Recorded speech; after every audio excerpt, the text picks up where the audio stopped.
چین کا کہنا ہے کہ وہ کسی بھی قسم کی غیر قانونی یک طرفہ پابندیوں اور دوسرے ممالک پر دباؤ ڈالنے کی پالیسی کی مخالفت کرتا ہے۔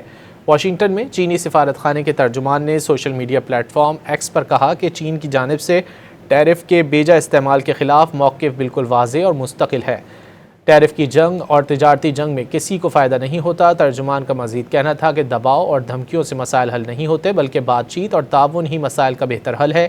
یہ بیان اس وقت میں سامنے آیا ہے جب امریکی صدر ڈونلڈ ٹرمپ نے سوشل میڈیا پر کہا کہ جو ممالک ایران کے ساتھ کاروبار کریں گے ان پر امریکہ کے ساتھ تجارت میں 25% ٹیکس لگایا جائے گا۔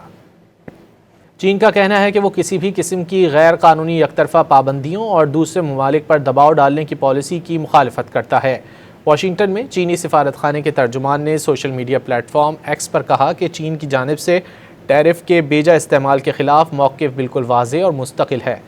ٹیرف کی جنگ اور تجارتی جنگ میں کسی کو فائدہ نہیں ہوتا۔ ترجمان کا مزید کہنا تھا کہ دباؤ اور دھمکیوں سے مسائل حل نہیں ہوتے بلکہ بات چیت اور تعاون ہی مسائل کا بہتر حل ہے۔ یہ بیان اس وقت میں سامنے آیا ہے جب امریکی صدر ڈونلڈ ٹرمپ نے سوشل میڈیا پر کہا کہ جو ممالک ایران کے ساتھ کاروبار کریں گے ان پر امریکہ کے ساتھ تجارت میں 25% ٹیکس لگایا جائے گا۔